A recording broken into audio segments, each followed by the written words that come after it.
So thank you, Shruti, for coming here at Sparx IT and joining me for this startup interview series. This is my first series for face-to-face startup questions. Wow. And where I want to spread the awareness, I want to share the experience with these wannabe entrepreneur and startups. So before moving forward, I want to tell my audience, like actually who is Shruti.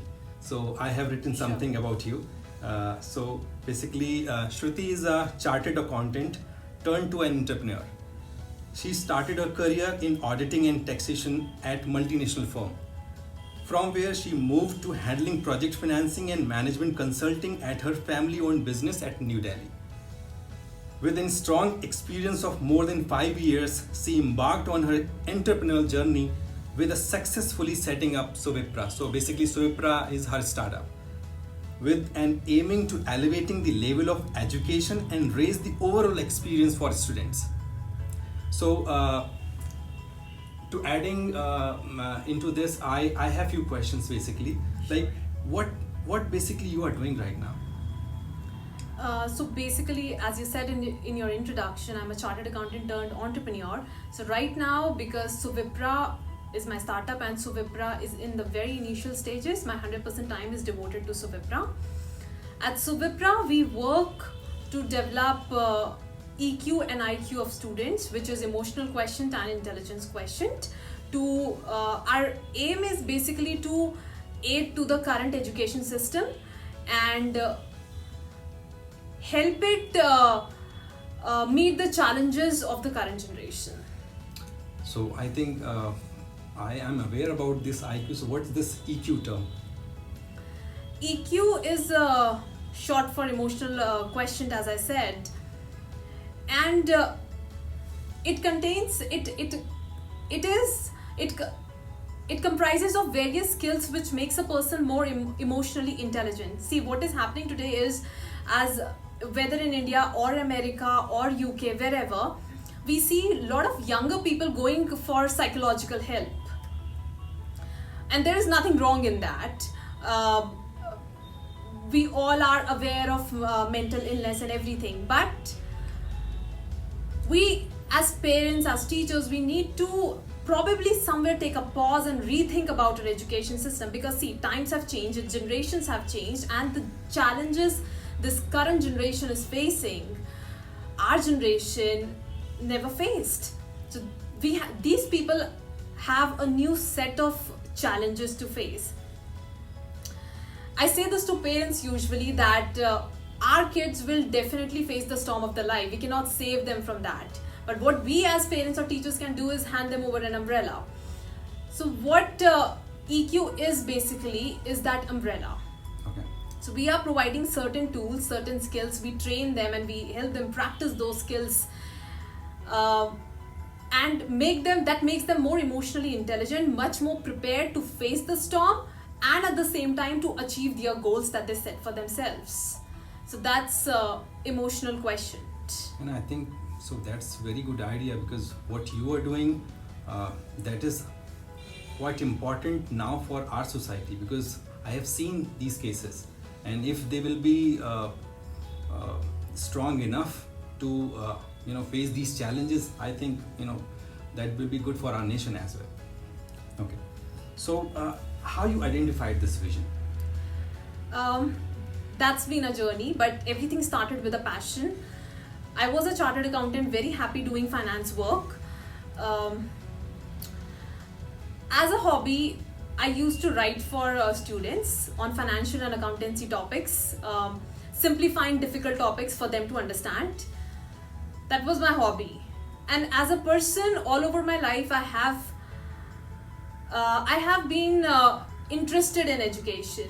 I was the topper throughout my school life, and in chartered accountancy, I had to see a failure. So I have seen both the extremes.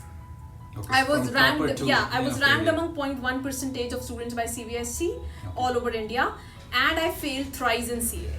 So I have seen both the extremes. I have seen what it takes to be a topper and what it takes to come out of a failure. So writing came from there as a hobby, and because I was such a type of student, my friends, my cousins, they all used to come to me for guidance. That how should they study, what field should they follow, how should they go about that field, or if anyone just wants to randomly talk, they used to come to me as a friend. So that was inherently inbuilt in me.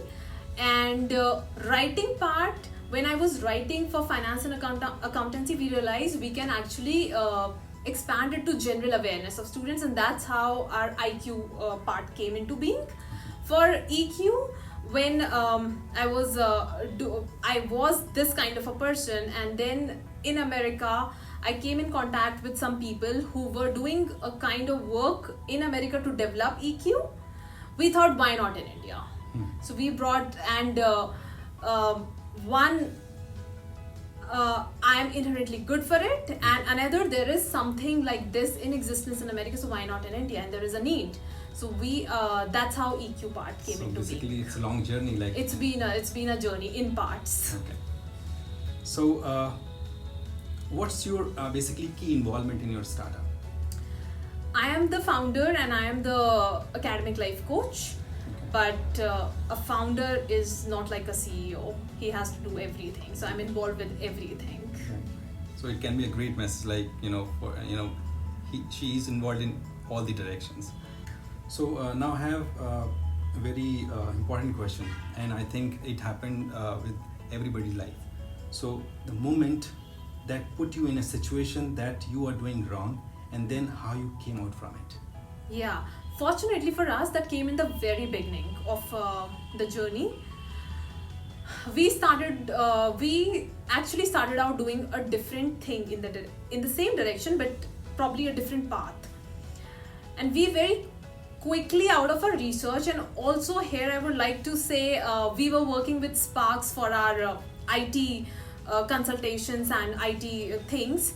And from there, I came into contact with Sumit sir, and Sumit sir went out of his way because he and his team have a huge experience of working with startups, and they have their own research and their own criteria of working. So he went out of his way, and I still remember that morning, it was around 10 or 11, he made me a call and he's like, Shruti, and that was my time where I was probably starting to realize that there are certain challenges which I had not earlier identified of that path.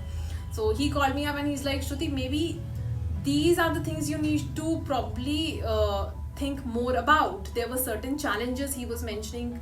Maybe he had seen other startups face those challenges. And I was like, yes, that's correct. And yes, I do remember. And it's like, it was not a part of his job. He could have easily made the website for us, and who cares if the startup fails or it succeeds. It's not a part of his job. But he went out of his way to explain me certain things which were probably I was not thinking about, and that part taught me that it's important for us to start small to make it big. It's not really important to start big the first day. So I think that can be a message for these upcoming entrepreneurs. Definitely. Okay. Also. So will you recommend Sparx IT? Definitely, for sure. No doubts about it. Okay, so thank you so much, Shruti, for your time, and really it was a nice experience talking to you. Thank you. And I think these upcoming startups and entrepreneur can learn something from you for sure, and how you started, how you thought about your vision, and how it was hard, because we feel that if someone gets success, that we see that side, that he's successful, but what he did or what she did, that is somehow a different story, which nobody actually see. So again, thank you so much for coming. Thank you so much.